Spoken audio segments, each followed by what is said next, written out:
Talking about probability now. Probability is the likelihood of some event occurring. Probabilities always fall in some range between 0 and 1. 0 means impossible. It cannot happen. If you have a probability of 0, that means it cannot happen. Like the probability of rolling a dice and getting an 8 when the numbers go 1 through 6. 1 means guaranteed. If you have a probability of 1.0 or 100%, that means it's guaranteed to happen, like the probability of flipping a coin and getting a heads or a tails. It's guaranteed to happen. Halfway in between is 0.5 or 50%. At 0.5 or 50%, it's as likely as not. Meaning we can't say one way or the other if it's likely to happen or not likely to happen. It's 50-50. And then anything in this range here, between 0 and 0.5, we say less likely. And anything in here would be more likely. I should say less likely as not or more likely as not. Meaning not happening or happening. But you get the idea. If you ever get a probability above 1 or less than 0, you've done something wrong. It's a very important idea to keep in mind. It always has to be between 0 and 1. Your probabilities have to be between 0 and 1. The way you calculate probability in general is find the number of ways that the event you're looking for can occur and divide that by the number of ways that anything can occur. And I know how to spell anything, don't worry. Number of ways that anything can occur. And that's called the sample space. Most of the time with probabilities, what you're worried about is calculating a sample space and then calculating the number of ways something can happen. But we'll kind of talk about that and get there. There are two main types of probability, experimental and theoretical. Experimental is based on observed data or observed results. When we do like batting averages or free throw percentage, even like scores on tests, things like that, those are things that we observe and see what happens. It's called experimental data. Theoretical is based on theory, known theoretical values. Like I know theoretically when I flip a coin I should have a 50% chance of getting a heads or a tails. I don't have to do a bunch of experiments to know that. I just know that because of the theory. It's a theoretical probability. So we'll start with experimental. This is essentially the same probability as before. To find the probability of a given event, you do the number of times the event happened divided by the number of trials, or the number of things that happened overall.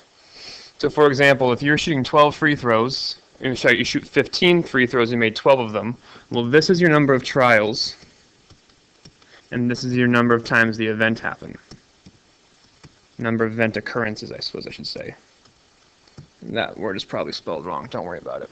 So the probability that you make your next free throw is 12 and 15, which can reduce. Those are most divided by 3, so it's 4 over 5.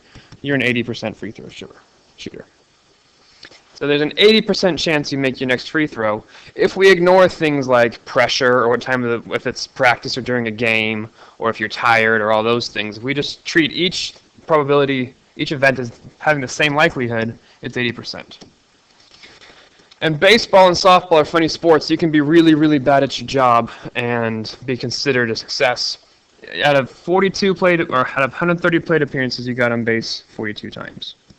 So do 42 divided by 30, which can reduce to 21 over 115. And that can reduce again, actually, to, no it can't. Let's just do 21 divided by 115.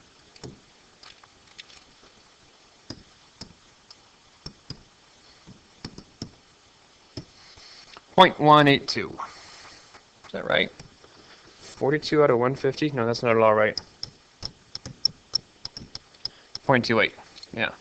So ignore this. I reduced wrong. This should be 0.28. Your batting, we would call it 280 in baseball and softball, meaning if you went to the plate 1,000 times and we ignored things like walks and errors and weird things that happened, but just you took a swing and either got on base or didn't, out of 1,000 plate appearances, we would expect you to get on base 280 times, which isn't all that many. You get out way more than you get on, but, 280 in the majors will keep you getting paid. And so what we can do with these is we can say, suppose you went to the plate 50 times. how many hits would we expect out of you, I can take my probability of 0.28 and do it times 50. I take this probability times 50, we would expect 14 hits. Doesn't work that way, but that lets us at least make informed decisions. You might not actually get 14 hits, but we can make informed decisions about how we make our lineups and who we play where and all these things based on these probabilities. We tend to use sports for examples because they're really common and really simple, but this sort of things happens like with shoppers. We know the probability of how many people will go through a store on a certain day at a certain time. We don't actually know how many will go, but we know the probability, and from that we can base how we staff it, where we put things, all sorts of stuff, really based on probability and stats. Theoretical probability is finding probabilities based on things that we know, based on known values and possible outcomes like flipping coins, drawing cards from a deck, or rolling dice. It's still the number of ways the event can occur over the number of ways that anything can occur, but this is more an issue of counting the sample space. With experimental probability, you don't have to count the sample space. We just saw how many times he shot the ball and made that our denominator. But here we want to know how many ways something can occur on the bottom. So if you're rolling a 6-sided dice, our dice has 6 sides, there's 6 different things you could get. 1, 2, 3, 4, 5, or 6. That's your sample space. There's 6 possibilities. Rolling a 5, there's only one way you can do that. There's one way you can roll a 5, but there's 6 total things you could possibly roll. So the probability is 1 in 6, or 0.16 repeating. It's basically 17%. A little under 17%. So each dice, each number on the dice, each face of the dice has a 1 in 6 chance of rolling because there's 6 sides. That's pretty simple. But things that start out kind of simple can get a little bit complicated. Let's go here real quick. The sample space of rolling a dice. So it says find the sample space. It means how many ways can that actually happen. You can roll a 1, 2, 3, 4, 5, or 6. It's the set of numbers you could roll 1 through 6. If you're flipping a coin, you could flip a heads or a tails. There's 2 possibilities in that sample space. And if you're spinning this spinner here on the right, where like you'd flick something, it'd spin around, you'd move to blue or green or white or red, well, your options are blue, green, white, red. Blue, green, white, red. Blue, green, white, red. Those are all your sample spaces, the possible outcomes. Now notice here, I couldn't say that the probability of spinning a blue is 2 in 4 or 2 in 6 or anything. I can't find that right now because these shapes are all of different sizes. So that would actually be a little bit more complicated. I'd have to find different areas and compare the different areas, and we're not going to worry about that right now. But it's not just 2 in 6 or even 2 in 4. It's just unknown. Okay, let's go through the sample spaces of flipping coins. And this seems kind of obvious at first, but it gets a bit surprising. So the sample spaces is all the possible outcomes. If you flip one coin, your options are heads and tails. If you flip 2 coins, you could go heads, heads, heads, tails, tails, heads, or tails, tails. There's actually 4 possibilities. Some people at this point start to question and argue, isn't flipping heads, tails, and tails, heads the same thing?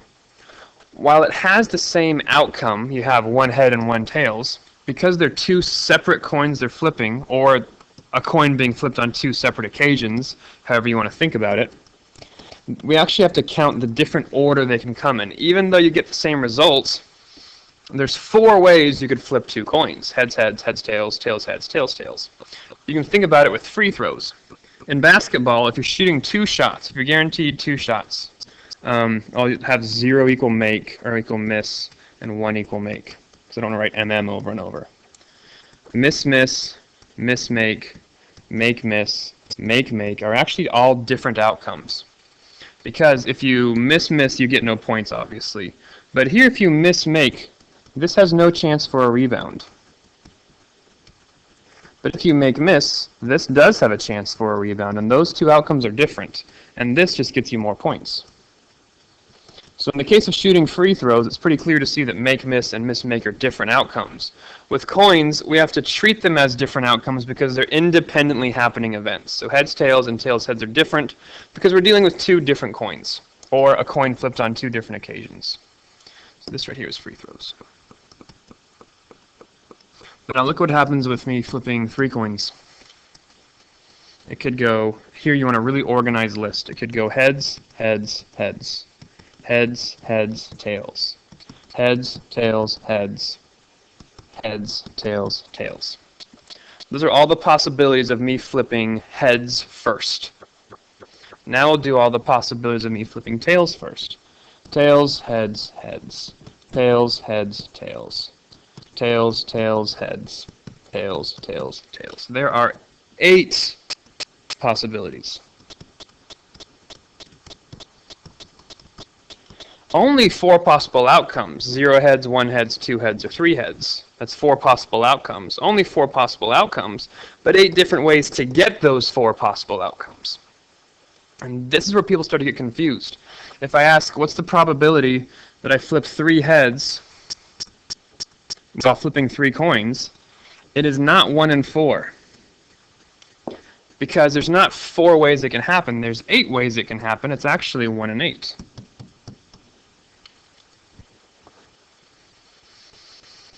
Notice how this pattern here just had to get repeated twice. Heads, heads, heads, tails, tails, heads, tails, tails. Heads, heads, heads, tails, tails, heads, tails, tails. It gets repeated twice, once with heads in the front and once with tails in the front. So if I was going to find the number of ways that I could flip 4 coins, it would be 2 to the 4th ways, which is 16. And flipping 5 coins would be 2 to the 5th ways, which is 32, because it just doubles each time. It goes from 1 way to 2 ways, 2 ways, heads or tails, that was 2 different ways. So from 2 ways to 4 ways to 8 ways, and then 16 and 32 ways. So, when flipping 3 coins, find the probability that you flip 0 heads. That is not going to be 1 in 4. In fact, I'm going to copy these down again over here. Let me just do this.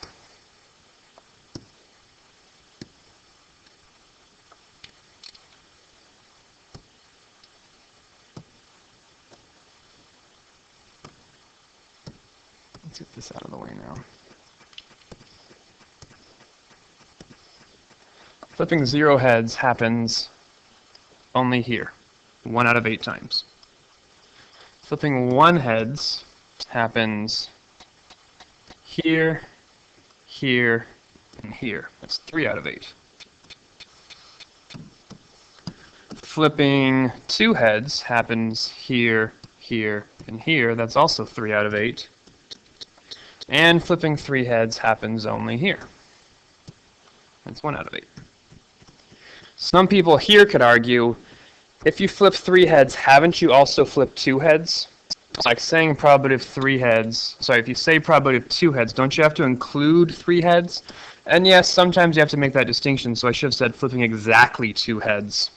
What's the probability to flip exactly 2 heads? It's 3 in 8. It's not 1 in 4, because you're actually more likely to get 1 head or 2 heads than you are 0 or 3. Okay, that's the important distinction here. You're more likely to get 2 heads than you are 3 heads. Because they're not all 1 in 4. It's 1 in 8, 3 in 8, 3 in 8, 1 in 8. And notice, if you take these and add them up,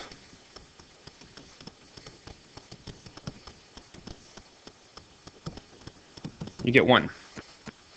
It's like if I asked, what's the probability of me flipping 0, 1, 2, or 3 heads?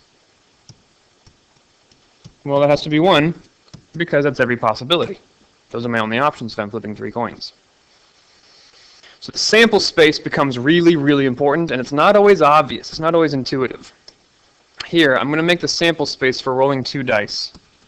Rolling 2 dice and adding up their sums. Well, when you roll 2 dice, you've got a few options. You can get 1 plus 1 is 2, or 3, all the way through 12. These are all the ways that the numbers can add up to when you roll 2 dice. And let me show one way to kind of stack these up. If you want to roll a 2, you can only roll a 1 and a 1. But to roll a 3, you could roll 1 and 2, or roll 2 and 1. I'm saying here's the first dice, like here's the first dice, here's the second dice. And those would add up to 7 in this case. So to roll a 4, 1 and 3, 2 and 2, 3 and 1. To roll a 5, 1 and 4, 2 and 3, 3 and 2, 4 and 1. To roll a 6, 1 and 5, 2 and 4, 3 and 3, 4 and 2, 5 and 1. And to roll a 7, 1 and 6, 2 and 5, 3 and 4, 4 and 3, 5 and 2, 6 and 1. Now to roll an 8, it starts going down. Because you can't, if one of your dice is a 1, if one of your dice rolls a 1, there's no way you're going to get to 8. So to roll an 8, it's 2 and 6, 3 and 5, 4 and 4, 5 and 4, 6 and 2. So that should be 5 and 3 right there.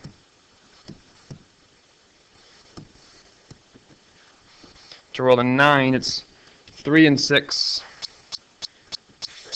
4 and 5, 5 and 4, 6 and 3. To roll a 10, 4 and 6, 5 and 5, 6 and 4. To roll an 11, 5 and 6, 6 and 5, and to roll a 12, 6 and 6. So there's 36 different possibilities, because there's 6 dice, 6 options on one dice, and 6 on the other, so there's 36 possibilities.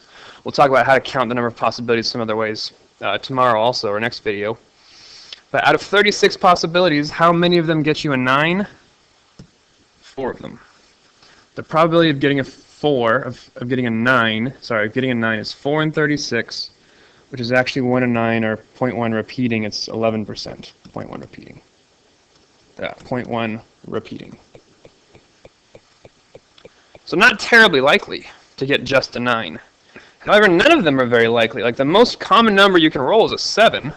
The probability of rolling a 7 is 1, 2, 3, 4, 5, 6 in 36, which is 1 in 6, which is 0.16 repeating, or almost 17%. And that's the most likely one. Whereas rolling a 12 is 1 in 36. I'm not sure what that decimal is.